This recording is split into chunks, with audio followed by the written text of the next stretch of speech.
Senhor presidente, senhores vereadores, apenas rapidinho aqui, senhor presidente, mas eu não poderia deixar de comentar. Mais uma fala infeliz de tantos desse governo Bolsonaro, agora dessa vez do Ricardo Salles. Se fosse da Damares eu não ia comentar porque isso é normal no caso dela. Mas o ministro de Meio Ambiente, ao ser perguntado sobre o Chico Mendes, ele disse o seguinte no programa Roda Viva, que além de fazer acusações absurdas, que relevância isso tem? E na verdade eu não sei se o erro foi dele fazer esse comentário absurdo, ou do programa perguntar isso a ele. Porque na verdade não tem relevância mesmo a opinião do Ricardo Salles sobre um Chico Mendes. Está muito acima. Não dá para discutir, não está no mesmo patamar, não está no mesmo nível. Quem é Ricardo Salles para falar de Chico Mendes? Talvez a pergunta não foi certa.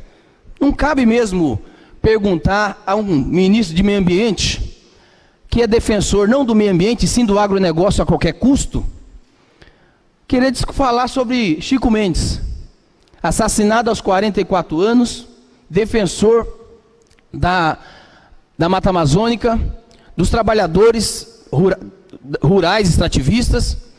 Agora, a pergunta é muito mal colocada, e quero dizer o seguinte, isso é uma demonstração, o governo começou assim, né? Aliás, o governo não começou também do Bolsonaro, mas essas palavras, achando ainda como a eleição é ganha com boatos e não com fatos, via fake news, continua a governar com fake news. Então quer achar que vai governar apenas fazendo frases absurdas, ridículas, mas que infelizmente foram suficientes para alguns optarem a votar neste presidente. Então, eu apenas quero comentar que na verdade não importa mesmo para o Ricardo Salles quem é Chico Mendes, porque ele não tem condições alguma de fazer qualquer comentário a respeito de Chico Mendes. Chico Mendes está a distância muito acima, está muito aquém, não está... Chico Mendes é primeira divisão e Ricardo Salles é a várzea.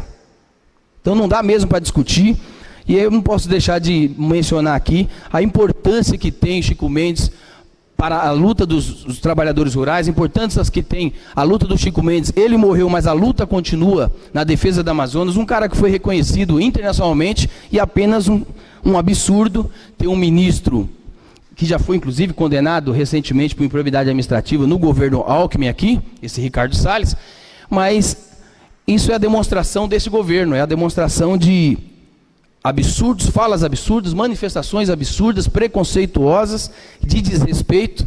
Então eu não vejo muito, há 40 e poucos dias de governo, a gente não vê muito nenhuma direção política nesse governo. Apenas falácias, mais fake news, como é até ridicularizado aí nos programas televisivos, como tem sido o governo Bolsonaro. Nós, em Arujá, já estamos acostumados com isso, com falácia, com fake news, com não início de governo. Aliás, 3 anos aqui que os governos Zé Luiz não começou. Então, para nós aqui, talvez a inércia ou não existência de governo, nós já acostumamos no nível municipal, mas nos parece que está reproduzindo isso também no nível federal. Então, fica aqui a todo o meu respeito à luta de Chico Mendes, à memória de Chico Mendes e aos trabalhadores rurais, extrativistas, na defesa da Amazônia e contra essa... Eu não vou nem ser contra o ministro, vou ser contra a pergunta. Não cabe um Ricardo Salles falar de Chico Mendes. Não tem condições nenhuma mesmo de fazer qualquer comentário sobre Chico Mendes. É isso, senhor presidente.